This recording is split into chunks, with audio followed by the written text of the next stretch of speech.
Not easy.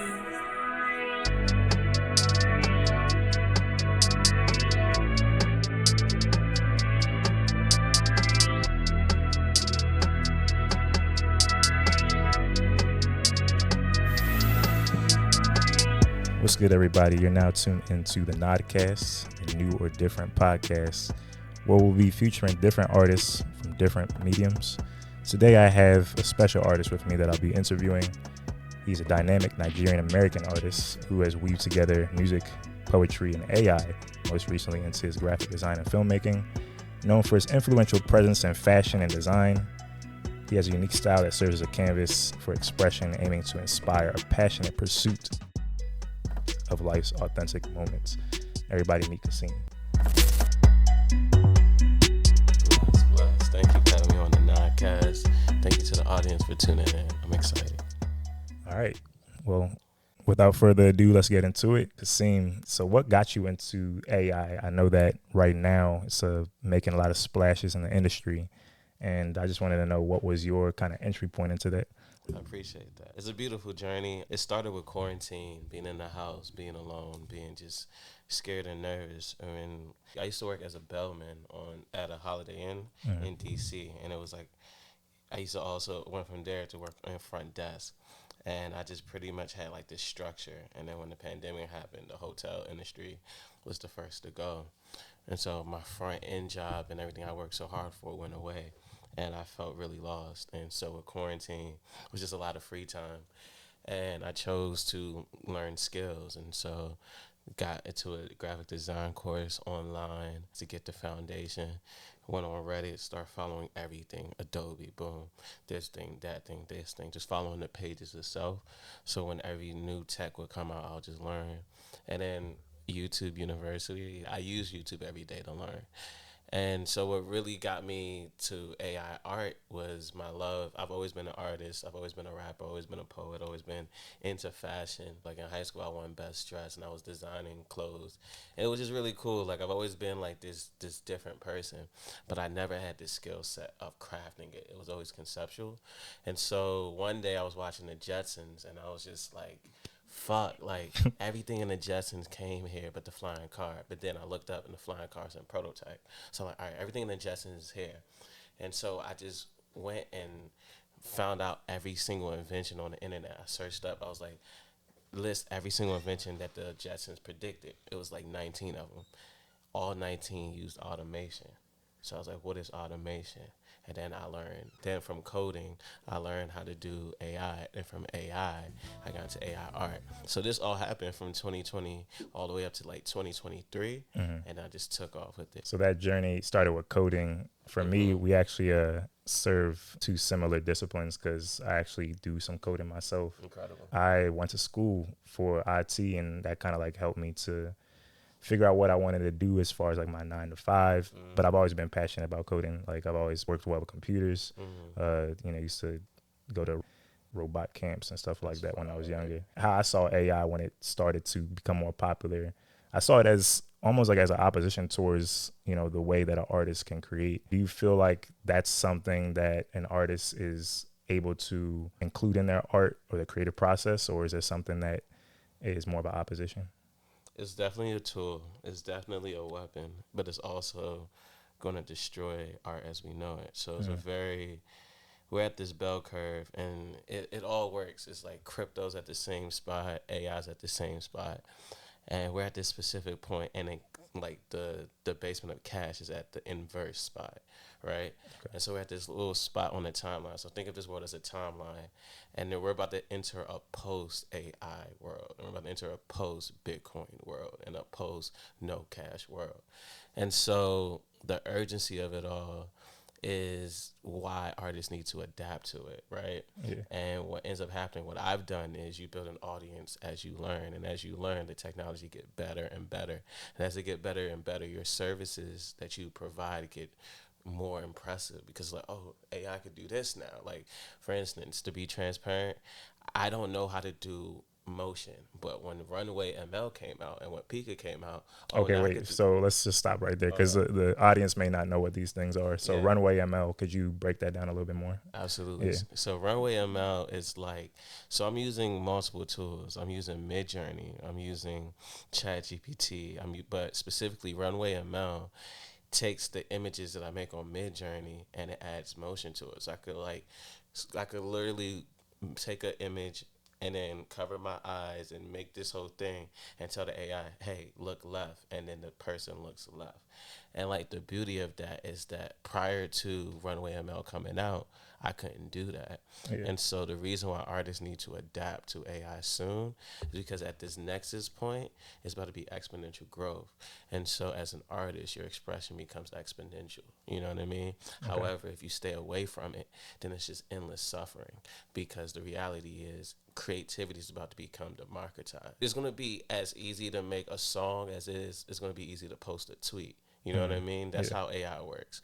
So creativity of me being a musician or me being this artist who's like, I mastered this craft and I'm the greatest at this craft and I'm such a genius at this craft. It means nothing if someone can just upload, make a song in the style of Kassim, and that song is the one that people want. Then my song that I worked my whole life for meant nothing. And so by artists adapting to AI, specifically at this point, you allow yourself to be transformed with the disruptive technology instead of suffering endlessly because of disruptive technology. Okay. So you think there's going to be some people who are going to suffer and some people are going to succeed? Absolutely. Okay. And it's a bell curve. So it's like, but this bell curve is very unique. You know what I mean? So there was a bell curve for the internet where there was people who were using the internet in 1979. And there's people who use the internet right now. The people who are using the internet in 1979 can't even fathom what internet is doing right now. They can't even fathom what 5G is. Yeah. So you can't fathom where AI is going to take art in the next 30, 40, 50 years. And so you don't want to be that artist who's just a master at your craft in a world where robots could do your craft better than you. You want to be the person who uses those robots as tools and carve out a space for yourself. You know what I mean? And that's pretty much the thesis behind how I entered AI art. I just saw it as it's going to take my job unless I use it as a tool. Then it's going to make me so worthy of any client. I think that's a very unique perspective on it. We share some parallels in that perspective, but I also think that with some of the artists that exist today who are against AI, they could succeed in that too, because as this becomes more popular, it's going to become a little bit more I guess you could say agreeable or acceptable to use AI in all forms of art. And a lot of people probably won't want that. They'll be against it. They'll be like, okay, we don't want to have AI in our vocals, for example, for like if you're making a song, let's just use natural vocals. That makes perfect sense. You know what I'm saying? So like there's going to be certain pioneers or certain conservatives that are against the AI and they don't want to include in the process. That makes perfect sense. Yeah. That makes perfect sense. And I will say, as an artist vocally, so I use different mediums. So I was just talking about the visual art side, you know what I mean? Yeah. But as an artist, like my pen, like I'm writing all of my raps, I'm doing all of my vocals. But that's how the Kassim rapper's artistic expression will stay. You know what I mean? That's actually a perfect segue. So how do you think that AI is going to impact hip hop or as the role of a rapper? Do you think that rappers now it's better for them to use AI when they're writing their lyrics, or is that acceptable in the culture? Good question. It depends on how they feel. I personally wouldn't do it just because out of respect and like the cloth that I'm specifically cut from and the way that like I study hip hop. You know what I mean? Yeah. It just, the authenticity for me is the most important part. Right. However, I'm gonna be transparent with you. ChatGPT writes all of my emails. Okay. So it's like that's how they should use it. You know what I mean? Like even our communication, that was, you know what I mean? So it's just like what happens is it allows artists like myself to be more efficient, be more self-efficient, more organized. You know what I mean? You can have ChatGPT say, pretend that you are the manager for and insert any artist that you look up to in their brand. And you could even go as far as to tell, like, let's say for me, right? I am a fan of this specific artist. I copy and paste that specific artist's Instagram. Yeah. I go to ChatGPT 4, tell ChatGPT 4, study how this social media manager runs this Instagram. Now here's what I'm about to do. Here's my music. Here's my video. How would this person's brand manager promote this specific content? and it just becomes a machine for you. So that's what I mean by embracing AI. I don't mean using AI specifically to do exactly what you do. I'm saying use AI specifically to take exactly what you do and make a business out of it. Okay. Take the graphic design and use ChatGPT to help you run an agency. You know what I mean? That's interesting. I like that. I think that when it comes to scaling a business, because artists really aren't, the most business savvy, and not speaking for all artists, but there's certain artists that just don't like handling the business aspect, so they'll leave it to their manager. So to have AI kind of handle those services for you is beneficial. Absolutely. On that topic for graphic design, I have a friend of mine who is actually working for a company, and he's a graphic designer. He went to school for it. He has a degree in art. Shout out to my man's day after. So what he does in his day-to-day job, he'll like use graphic design, and he'll use ChatGPT or Midjourney to come up with like different logos or different designs. Absolutely. And I'm thinking to myself, like, damn, that kind of makes his job a lot easier. Absolutely. But at the same time, it's like, what did I go to school for? So so now I'm thinking to myself, like, what is the role that AI is going to play into higher education? Like, do people need to go to school for art, or go to school for different types of things that will involve AI? Great question. I 100% don't believe school is going to, I think the entire world is about to shift, right? I think because you got AI, but then you got humanoids. And so humanoids is the secret that the billionaires are playing off.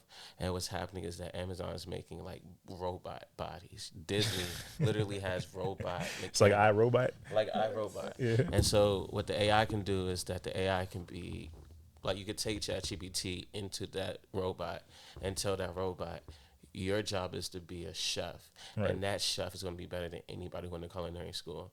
So what ends up happening is jobs are just about to start evaporating because AI and robots are working at the same time to be efficient. And the way it works is that the billionaires would say the GDP is going to go up. When they say that, they mean the productivity of the labor. So what's happening is that the labor cost is about to go low because of the AI. And so what people need to do is just to learn how to use it. Because by learning how to use it, while that truth is going to happen because people are actually investing in stocks to make that happen, you can still benefit, right? And as artists, like your friend who's doing it, it's exactly how you should do it, because now you become a hybrid. And what ends up happening is you become the disruptor in whatever company you're working for.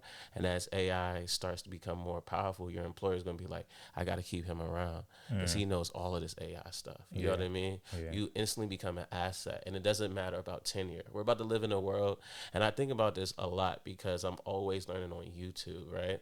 And I have student loans, so I have trauma. I have trauma when it comes to higher education. So I'm actually excited. You know what I mean? I'm so excited that like the black youth 10 years from now won't have to get a student loan to get a specific job. Facts. I love the fact you can learn on YouTube. So I'm actually looking forward to this future. You know what I mean? I'm not trying to protect whatever was working. I'm trying to understand, like, oh, there's a whole new world coming. And that's what I mean by this nexus point, because it's so dramatic, because the way stocks are set up is that the politicians who could enforce some type of healthy safety net for all of us are actually investing in the stocks of the companies that are building these AI tools. And so there's no escape. There's no like voting your way out of it. So the best thing that we can all do is just adapt and just figure out how can we become, when I say hybrid humans, I don't mean put a cyborg in your chip. I mean literally going on YouTube and type in how to use ChatGPT for insert whatever your profession is. You know what I mean? Graphic designer, boom. How to use ChatGPT for this, that, this, that, this, that, this, that. And just learn and learn. And as this world changes, become an asset in whatever you do, and you will just grow with it. Word. I got a snap after that. Appreciate that. It's definitely a good speech right there. Appreciate that. A lot of different touch points that you definitely address. So I'll just kind of break them down one by one.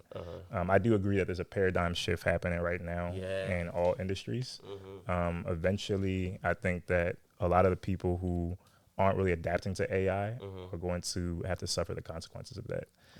So if you're not figuring out ways to automate certain day-to-day tasks that might be repetitive or mundane, you'll probably be left behind by people who are. And so that's something that you have to take into consideration. Another thing is with higher education, certain majors don't need to exist. Like, why am I going to school for history, Right. right? Why am I going to school for art if all these things are, referential knowledge that you can just pick up from Google or something like that, or you can learn on your own from YouTube University, like you mentioned. So that's definitely another good thing to consider. The last thing for me though is just kind of going back into the music. What is the creative process going to be like when it comes to different types of responsibilities like production, songwriting? You already touched on songwriting, but production, how do you feel that's going to be impacted as well? Because I'm a producer, like I make beats, and I'm kind of like a little anxious about how my skill set is going to play a role into the creative process. So what do you think AI is going to do to that? I think it's going to disrupt everything, and everything includes everything we love. And so, with that truth coming, I just think it's inevitable. And even like this rap beef, you know what I mean? Yeah. Tailor made freestyle. Even though Drake wrote every single thing. Yeah, I was definitely gonna bring that up. But Yeah, now but that you do bring it up though, hold on, yeah. let's just dive deeper into that. So what do you think? Like, do you think that was a good move on Drake's part or no? I thought it was genius. It was just the wrong. I don't want to talk about that right now with the camera because I do want to work with people in the future. You know Yeah. what I mean?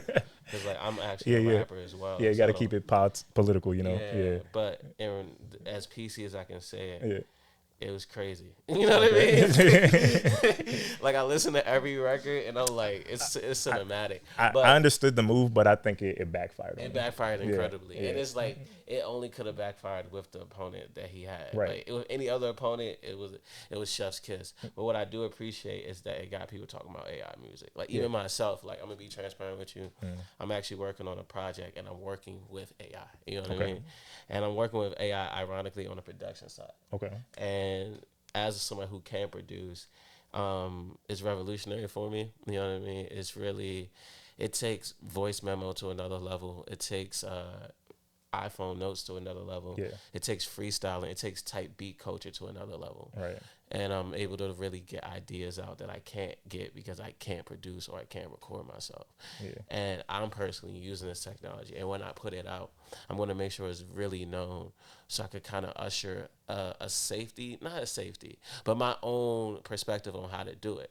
You know what I mean? And like I said, everything would be written by me. So I'll still feel like there's still a human connection to the music. It's not 100% robotic.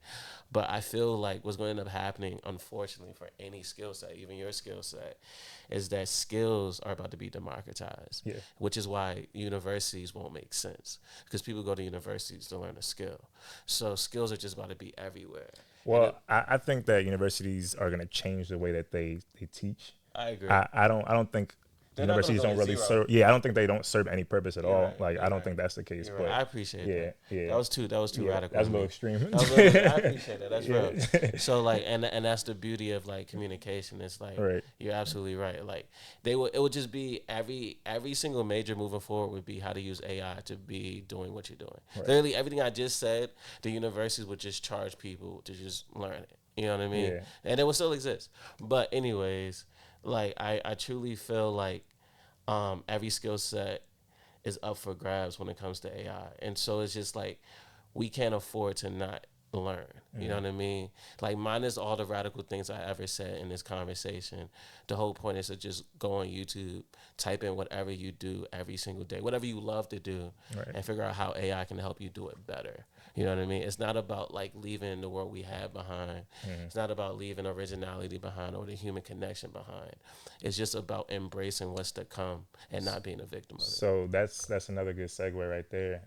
For people who are like a little bit afraid of AI, like they don't know what to expect from it, because you already bring up so many things that just seem radical, like iRobot and all these different. It's a little scary, right? So for the person who's afraid of AI, what can they do to kind of like keep their anxiety away from it? Something that's been helping me out is dig into nostalgia. You know what I mean? And the beauty of nostalgia is because that it already happened. You know what I mean? Like The Office already happened. You know what I mean? So moving forward when it comes to television history, in 2005, The Office came out. I'm in 2024, and I just watched the episode of Parks 3 weeks ago. Parks and Recs came out 2007. And so while you're watching these shows, understand that the world was so different back then. Understand that the flip phones were really how people communicated. You know what I mean? And like, there's clips of people on Parks and Recs watching YouTube, and it's the original YouTube. You know what I mean? Yeah. So just understand that technology is changing, and then put that to the world is changing with technology, and just allow yourself to ease into it because it's scary. You know what I mean? But it's like nostalgia is so important because as we get older, it becomes a safe space. You know what I mean? So like, so I've been replaying Pokemon Emerald. You know what I mean? Literally, it's not good when it comes to what Fortnite is right now. Right. But I know the journey of video games because I played video games. So as AI takes over everything, which it will, just understand that the world used to be different than it is today. You know what I mean? And just embrace that change because it's scary. It's really scary. But nostalgia is the easiest way to embrace the future because you're just staring at the past. Word. You know what I mean? Yeah, another snap for that one. Appreciate you. Can't create the future without a past, right? Appreciate you. I like that. So for me, my answer to that would be that we kind of already use AI. We've been using it for a while. Yes. Like if you look on Instagram, Instagram's algorithm uses AI all the time. Yes. If you want to get recommended posts, if you go on the explore page, that's AI. Yes. Right. If you go to Pinterest, like when you use image search, Yes. you want to like look for a certain item on there, Yes. that's using AI. Absolutely. Apple Music, Spotify, you want to get certain songs on your playlist, it uses AI. So we already have all these different things that we're using, and yet we're still scared of it. The issue is that there's too many people who are afraid of what they don't understand. And so like if they just get more education on what AI is and like how you can utilize it, they'll be like, oh, this is not that bad. Like we already have this. Like we can just, put this into our business plan or, whatever it is. So Genius. Yeah. I agree. And it's like, it goes back to the YouTube thing I was talking about. Right. It's like, when we say get educated, some people learn differently. And so it's like, just let them, well, for me personally, just speaking on myself, like I'm a visual learner, you know what I mean? Word. So it's just like, I promise whoever's listening, just learn how to do what you're doing with AI and it'll get less scary. And everything he just said is facts. Like everything is AI. Advertising is AI. Even like fashion design at this point, like they're studying the algorithms to know what we want to come out next before they pick it. They're not just picking it, you know what I mean? So yeah, that was great. So what are some of your favorite tools and services to use that are utilizing AI? I love multiple services. Midjourney is exactly how I'm coming up with images and concepts. It changed my life when I got my hands on Midjourney because it made everything accessible from 3D design to sketch to abstract. I mean, I could literally just type in an idea of what I want, and it made studying better because now I'm learning art history and referencing people in the style of, you know what I mean, this type of art and that type of art. And so I really love Midjourney. I really love ChatGPT as well because it has DALL-E 3, and with ChatGPT, the editing style is more of a conversation. So you could say remove T-shirt, you could say add hoodie, you could say, you know what I mean, you could say It's more like interactive. It's way more interactive. And like the best part about AI right now and why this nexus point is so important and why learning it right now is so important is that the way capitalism is set up, these AI tools aren't coming out of thin air. They're private companies, right? And they have to compete for the best product.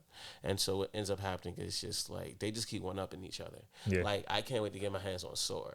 You know what I mean? Sora is like Sora is very futuristic. Sora is nuts. You know what I mean? And it's like that was a chess move by Microsoft and ChatGPT. They didn't make that specifically to get me excited or you excited. They made it because they knew Hollywood would change and music videos would change and that would change. And so that's the beauty of these tools. Another one I'm really a fan of right now is I'm really a fan of like CapCut. Like just making content. I love how, because I don't know video editing the way you know video editing and the way you know audio. So I just love how like I'm pretty much taking these images and I'm going to CapCut and I'm putting everything together piece by piece and I'm adding captions and I'm adding dimensions and CapCut is incredible. Okay, that's really cool. It's a little nice eclectic mix right there. Thank you.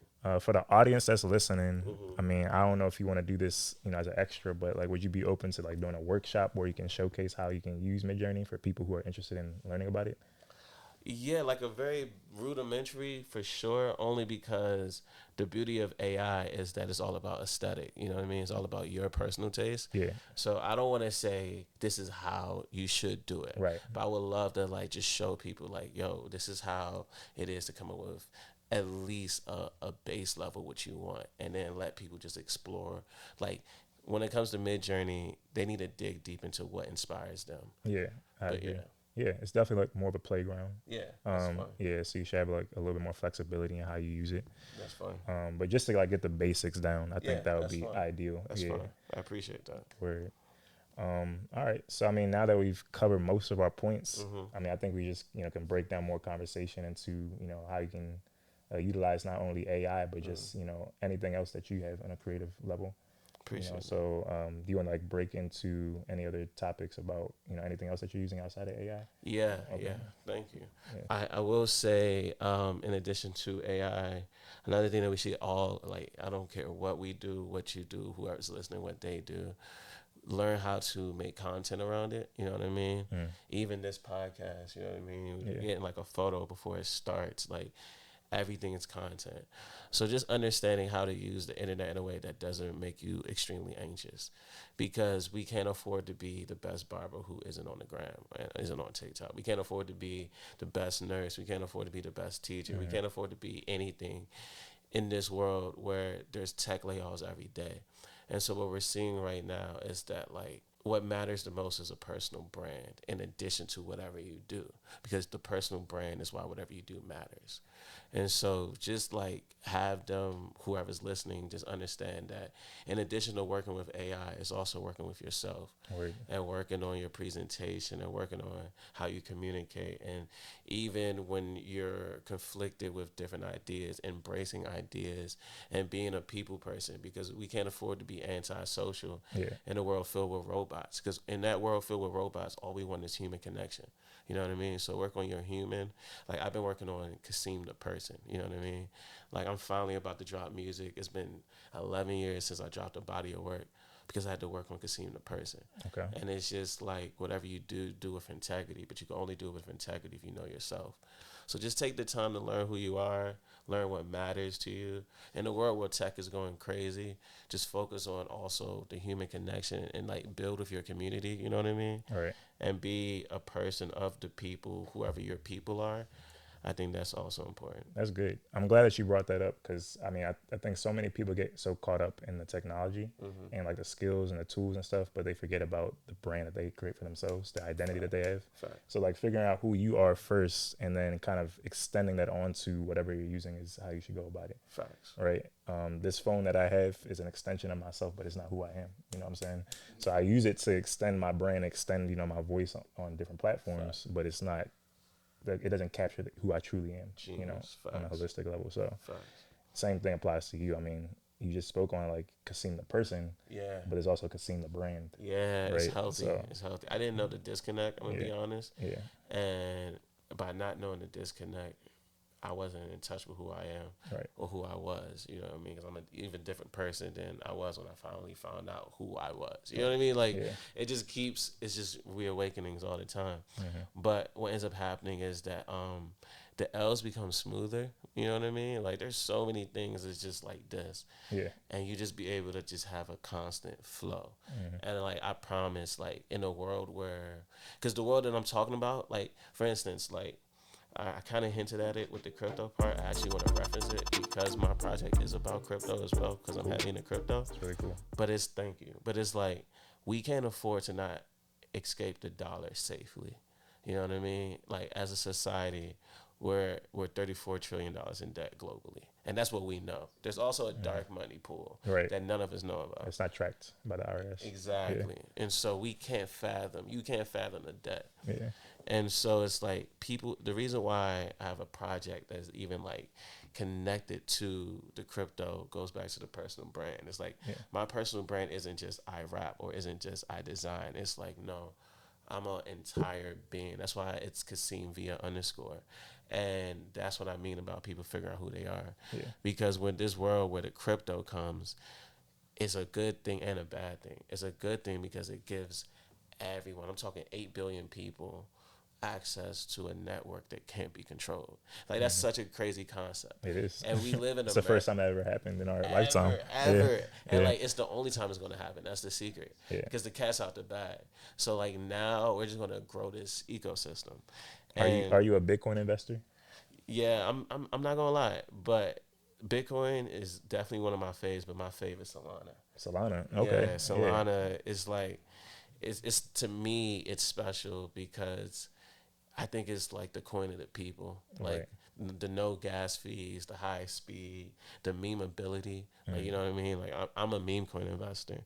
And so shout it's out like, to the meme coins. yeah, it's special because I truly believe that history rhymes. You know what I mean? Yeah. And so I've been looking at like Apple commercials from the 90s and just seeing Solana. You know what I mean? I've been looking at Microsoft and Amazon commercials from the 90s and seeing Ethereum. And so we can't afford to miss this because the reason why this is so important is because it's not just new technology. It absolutely is new technology, but it's also new money. And so what ends up happening is that like because it's brand new, there's nobody deciding whose proportion There's is new it. rules now. It's new rules now. And I think a lot of mental health, especially mine, has come to my relationship with money. Yeah. And my relationship with money has been affected by inflation. You know, inflation is to the point where every time I go to the grocery store, I get an emotional damn. I see a milk carton, like, damn. I see such a damn. You know what I mean? And it's like niggas still gotta eat. So it's just like it's crazy. It's a mind fuck. And that's inflation. I agree. Yeah, the economy is very ghetto right now. Yeah, it's so ghetto. But with crypto, because it's so new, now you have deflation. Yeah. So the way it works in inflation is the more and more your time passes, that grocery store hurts more. Yeah. But the more and more deflation happens, that grocery store is like, oh shit, what else can I get? You know what I mean? Because it's just like the asset is so valuable compared to the dollar that's debasing. All right. And the beauty of personal branding is that everyone is saying it. You know what I mean? So it's not about being right or being first. It's about figuring out how can you say whatever you want to say. Yeah. You know what I mean? And so it just all comes together. I just feel like once you find who you are, find a way to make a why out of it, right? Once you find a way to make a why out of it, then you beautify the why. You know what I mean? You add a logo to that why. You add a color palette to that why. You add a name to that why. You add a slogan. You add merchandising to that why. And then you let people know that your why exists. You know what I mean?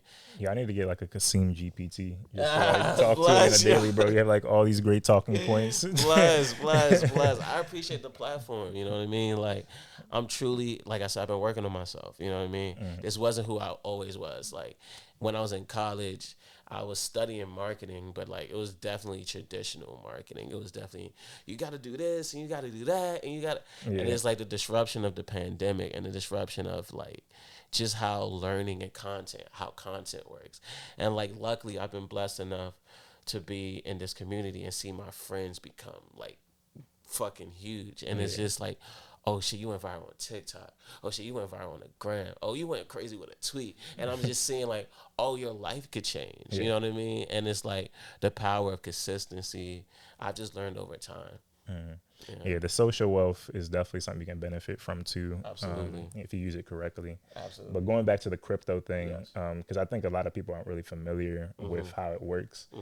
So one big distinction between, you know, the money that we use on the daily and crypto is that it's non-fungible. Yes. Right. So like the value of a dollar is always going to be a dollar. Yeah. But if you apply a dollar to Bitcoin, for example, that dollar can be as valued as much as $20, $100, $1,000, right? Yes. And right now, I think Bitcoin's roughly around 70,000 because of the scarcity of it, right? That's just like the basic law of economics. Yes. You have high demand for low supply, Yes. right? For me, I think for somebody who's jumping into the world of crypto, I'm already like well versed. I have some investments here and there. You know what I'm saying? Like, yeah, I got some Solana, I got some Bitcoin, I got some Ethereum. But for the person who's just getting into that world, what would you recommend that they invest in? Great. Okay.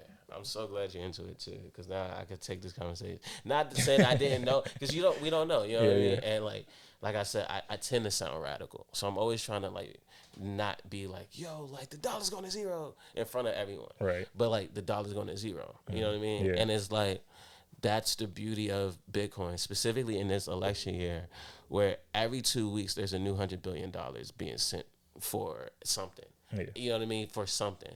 And there's always a new cause. There's always a new catastrophe. There's always, and climate change at the same time There's is wars going on. always wars going on, and Yeah. climate change is never ending. So what that means is that our infrastructure is going to start crumbling in real time. You know what I mean? It's going to get really drastic because of how hot the world is getting. And so we can't fathom the debt that's coming. We can't fathom the debt that's here. You know what I mean? And so by investing in Bitcoin, specifically for anybody who's new, you are betting that whole debasement of the dollar is going to happen. You're betting that the politicians will print more money. You're betting that technology will evolve. You know what I mean? You're betting that the network effect is real. You're betting that the concept of a brand is real. ETFs are everywhere. Yeah. BlackRock has to mention Bitcoin in every balance sheet. ETFs are exchange traded funds, if you are unfamiliar with that. Absolutely. Yeah, so ETFs are kind of like a collection of different stocks, and that's what you're referring to, Yes, right? and every single billionaire at the same time is buying as much as they can. And so we can't even ignore any of this because the beauty of the blockchain is that we can see it. You know what I mean? In real time, Bitcoin used to be probably $1,000 less 4 days ago. And I can check by the Bitcoin itself. It was probably like even if it's not 1,000, even if it was $100 a day, it's going up and down. Is essentially what I'm saying. So it's fluctuating. So what's happening in real time is that when it goes up, people get excited. When people goes down, people get fearful. It's human emotion. Yeah. But when you find the base layer of network adoption, each new wallet, the network grows. Each new transaction, the network grows. Each time an ETF is mentioned, the network effect grows. It's constantly growing. So by investing into it now, 10 years from now, you're going to be so glad you did. Absolutely. 10 years from now, everybody who didn't buy right now is going to be so sad that they didn't. Absolutely. And you got to think about it. Just look at 10 years ago. Yeah. Bitcoin was like what? A fraction of a penny, bro. Yeah, it was crazy. It was crazy. Everybody's like, nah, this is a bubble. It's not going to work. Yeah. Yeah. What is this thing? I don't know what it is. The person who invested 10 years ago, they're probably like a billionaire at this point. Yeah. And so, but here's the thing. In reality, you kind of missed the boat as well if you're brand new. Yeah. You know what I mean? Because the halving just happened. So right now, to be mathematically like honest with you, Bitcoin has never been this expensive before. I wouldn't just jump my entire life savings into Bitcoin right now. I wouldn't just be like, yo, I buy Bitcoin and I'm rich in 10 years. Like what's happening right now is that you can't predict the washouts. You know what I mean? It's too radical. So if someone was brand new, I would say go to Solana. Okay. The reason why I would say go to Solana safe. is that Solana is only $170 right now. Right. So even if you spend $40 in Solana, that's a big deal in the weight of Solana. But if you spend $40 in Bitcoin because you want to invest, that's 0.000000000 of a Bitcoin. Right. You know what I mean? So even if Bitcoin goes to 120,000, which it will eventually, your money doubles. You get 2 pennies. You know what I mean? Yeah. It's just like, that's not how it should go. Where it should go is you should put it, if you're brand new, into culture, into attention. Solana has the fastest blockchain. Yep. Solana has the most activity. You know what I mean? Solana has the newest brands. Like every meme coin is another brand to Solana. You know what I mean? And just to get more into like the meme coin, could you describe what that is? So meme coins are essentially, I like to describe them as, okay, to understand meme coins, you have to understand layer ones. Right. Layer ones are Ethereum, Bitcoin, Solana, Binance. Right? Layer one of the blockchain. Yeah, they're the blockchain. They're the base layer of it all. What that means is other coins are built on top of the layer ones, right? Right. And so in order to understand the value of a meme coin, you got to understand the blockchain that it's on. Because layer one's kind of like gold. Yeah. Okay. Think of layer ones as gold. Think of layer one as the internet. You know what I mean? Okay. So it's like, for instance, Bitcoin is the ultimate layer one. So Bitcoin is the internet itself. So crypto can't work without Bitcoin. You know what I mean? That's why Bitcoin is so important. Ethereum can't go up if Bitcoin doesn't go up. Solana can't go up if Bitcoin doesn't go up. Right. But because the market cap of those coins are way smaller than Bitcoin, when Bitcoin goes up by 1, 2, 3%, Solana's going up by, believe it or not, 10, 12, 15. Yes, it's exponential. And so by buying meme coins, you buy the sticker to the layer one. Right. So Shiba Inu is an Ethereum sticker. Pepe is an Ethereum sticker. Right. Dog with Hat is a Solana sticker. Bonk is a Solana sticker. What that means is at the base layer of those coins, you get Ethereum, you get Solana. because of meme coins, you don't have to spend $170 on Solana and wait for a magical day when Solana's worth $800 to be like, ooh, I made money. No, you take a fraction of a Solana to buy meme coins. Your meme coins grow exponential as Bitcoin grows exponential, and you start taking your profits out in Solana. That's a great explanation. Thank you. For meme coins, for me, I'm investing right now in Dog with Hat, Bonk. There's a few more that I can't really give out, because can't give too much sauce away. But yeah, I'm so happy for you. Though. Yeah, for the traditional investor, I would compare it to penny stocks. So like you look at penny stocks, they're like really low in value, and at any day they can just shoot up maybe like 1,000%. Absolutely. And if you invest 1,000 stocks into that penny stock, now you have a lot of money. Exactly. So it's the same thing with meme coins. For the traditional investor, though, I think the disadvantage with that is that it's still fungible, right? So you're still relying on the stock market, right? So with crypto, you're not necessarily relying on one market. Everything's decentralized. So that's the big differentiator. And can I say one more thing? Yeah, for sure. So in addition to that, the other reason why meme coins are important is because of the culture. So I just gave you the tech side. Like I said, Pepe is a sticker on Ethereum. Yeah. However, Pepe is an idea. You know what I mean? And Pepe lives way beyond Ethereum. Pepe lives on Reddit 10, 20 years ago. Pepe Internet culture. It's culture. And so the same way you can't just stop TikTok from moving, you can't just stop Twitter from moving, you can't stop somebody making a post on TikTok saying, I just bought Pepe and I made such and such dollars, and that influencing another person to eventually buy Pepe. Right. You see, so it's like a network effect on top of a network effect. So you got the technology network effect, but then you got the cultural network effect, but then you got the internet network effect. And so it becomes one of the most ultimate assets, not because I said so or not because I want to be right, but because the internet won't stop working. Right. You know what I mean? But because as long as the internet exists, crypto exists. Exactly. Yeah. And so it becomes less of like and that's why like my risk assessment may seem radical for traditional investors who understand like benchmarks, and that's the thing, there's no benchmark. You know what I mean? There's no value. You know what I mean? There's no Pepe community that has like this is our plan for the next such and such. You know what I mean? Like there's no boardroom going on. It's just people on the internet saying, I believe in this. Right. I think this has value. And just sticking with it. You know what I mean? And they believe in the meme. And they believe in the meme. Right. So I think that's actually like where we're headed with the whole meme thing. It's like you look at memes, their popularity. Yes. Where did that meme originate from? Right. So the person who can come up with the most viral meme will usually have the most utility for it. Exactly. And that coin that's associated with the meme is also going to grow in value. That's where I'm hoping is going to go. But and like to be transparent with you, I'm hoping the same thing. Yeah. And I believe it. You know what I mean? That's what I mean by looking at the past and looking at nostalgia. You know what I mean?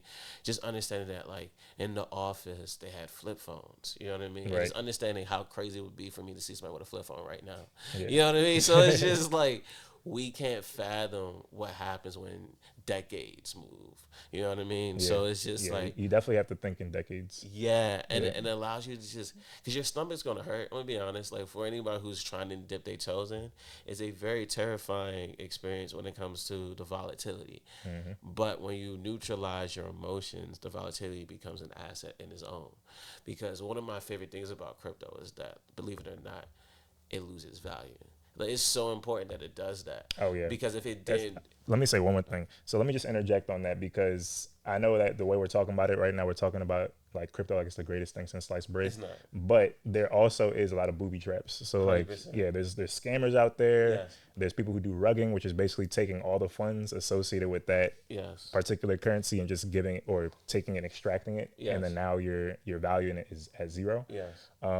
There's all kinds of stuff out there. So you just have to beware, be conscious of which communities you're joining, make sure that the founder or the people who are organizing it are legit. Look into the background, where they come from, what their experiences with crypto, because a lot of people come into crypto with not everybody, but some people come with the intention of just doing crazy people. Stuff. Like doing wild stuff. So and like when I said the volatility part, and I appreciate you saying that because that makes perfect. Everything he just said is absolutely facts, and I want to be transparent with you. I'm doing that. Like I'm looking at the liquidity pools. You know what I mean? Right. I'm looking at the Twitter pages. I'm looking and doing my research.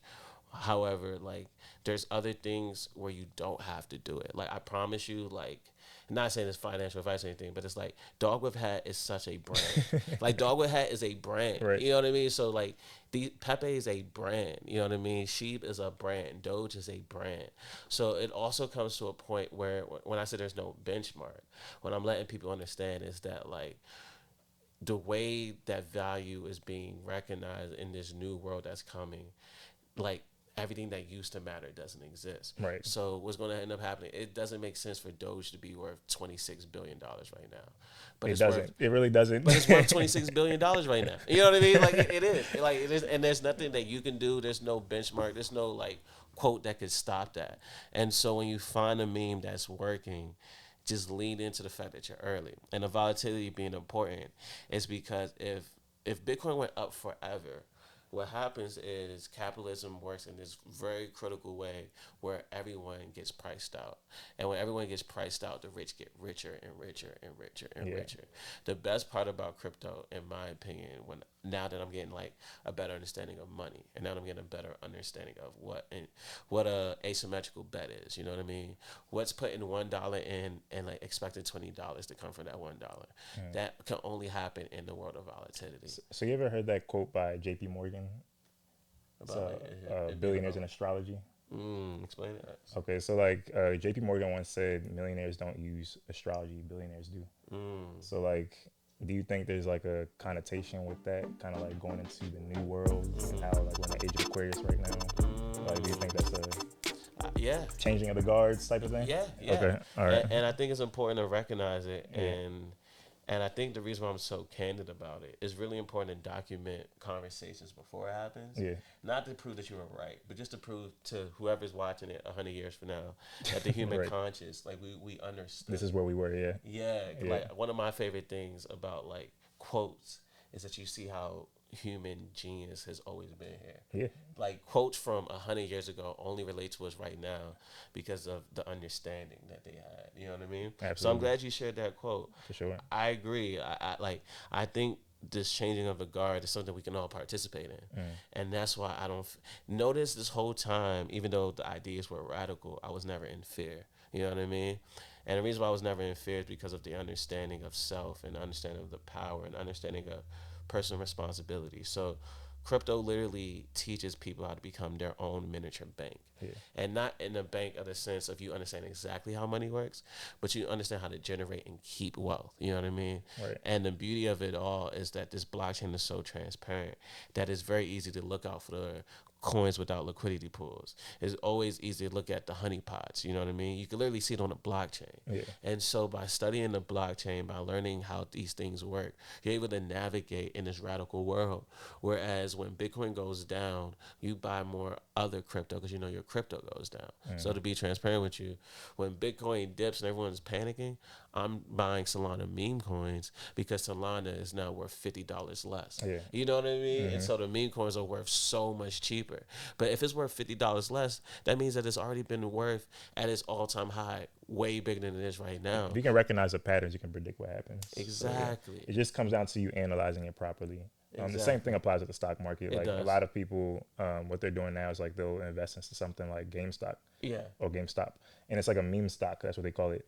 And so like they'll look into the analysis from Twitter and, you know, all these different places, and they'll see like the conversation around a particular stock. And then they'll predict when that stock is going to go up.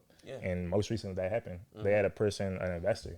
He goes by Roaring Kitty, right? He's the goat. Yeah, so like he posted on there. He literally he doesn't post at all. He just came back after like 2 years, posted a random tweet, and then all of a sudden the GameStop. It was iconic. It skyrocketed. So, and that's where we're heading towards. That's the power of personal branding. That's the power of influence. That's the power of just having an understanding of culture, because I personally saw that and I participated on the Solana side. And so that's been a lot of where I'm been seeing a lot of growth personally. I'm like, oh snap, like GameStop is back. And so not running away from culture, like seeing the GameStop tsunami coming and not being like, that's a bubble. That's going to be very important in a world where eventually that GameStop thing does exactly what we thought it would. It goes crazy. And the only reason why it's going to go crazy is because people believe in it. Right. You know what I mean? And so that's the power of belief.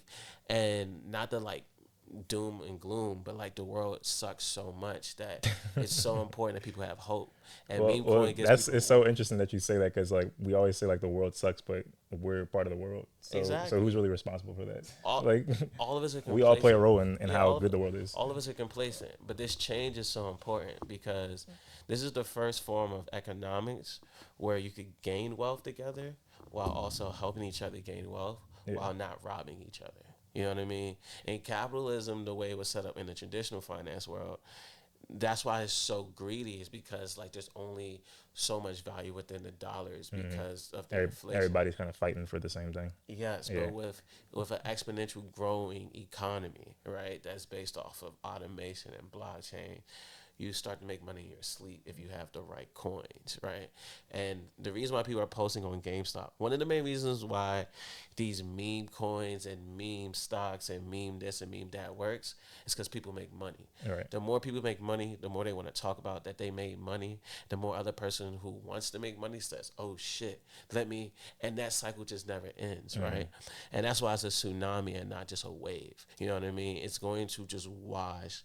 I think we kind of went through that bubble too when NFTs first came into the conversation. Oh yeah, I got crushed by that. Yeah, there's a lot of hype around it. Like Yeah, I everybody lost was a trying to lot. get into that, and a lot. nobody even knew what it was about.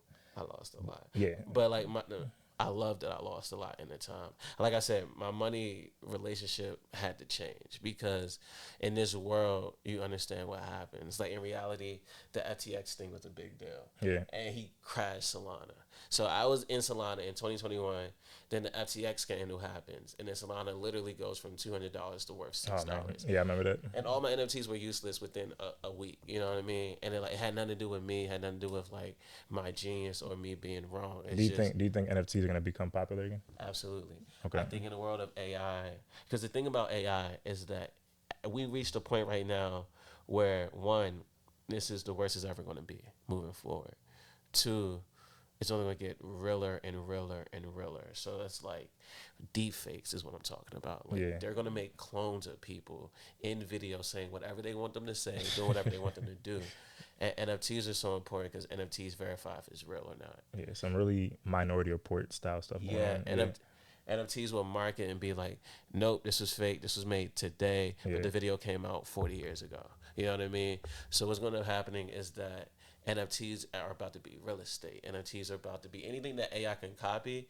Human beings are anything considered an asset can be considered an NFT. Yes. Yeah. But anything that could be copied by AI, especially creatively, human beings are going to have to copyright with NFTs. Yeah. Because the NFT itself, because it's on the blockchain, because you can't just disrupt you can't disrupt all of Ethereum just to prove that you scams. I mean, so like let's say a AI scammer, right, makes a video of me to destroy my image, right? If I could prove by having an NFT on my actual video, I can say, no, actually, this is the real video. This is what I wore and this is what I said. Right. And it doesn't matter how good the So AI. let me interject real quick on that. I'm glad you brought that up too, because the blockchain, the whole point of it is to create a record that can't be changed. Yes, sir. Right. Yes. So once you have a transaction that's made on that blockchain, you can't remove it, you can't change it. Yes. It's gonna live there forever. Yes. And so, like you said, when you talk about the integrity of things, copyright probably won't even be necessary because you'll have things exist on the blockchain and just say this is the owner of it. Yes. Right. And then after that, whatever happens to it can be resold, whatever. You always go back to the owner. Yeah. So yeah. And that's the artist side, but like specifically when it comes to like content creation, when it comes to like podcasting moving forward, like every podcast in the next 2 years will have to have NFT copyrights because voice can be replicated by AI, face structure can be replicated by AI, and so you have to prove like, no, I didn't say that controversial statement. This is what I actually said. Right. And so yeah, that's the beauty of it, and that's like one side. There's real estate on NFTs. There's art that's on NFTs. Music that's going to be NFTs.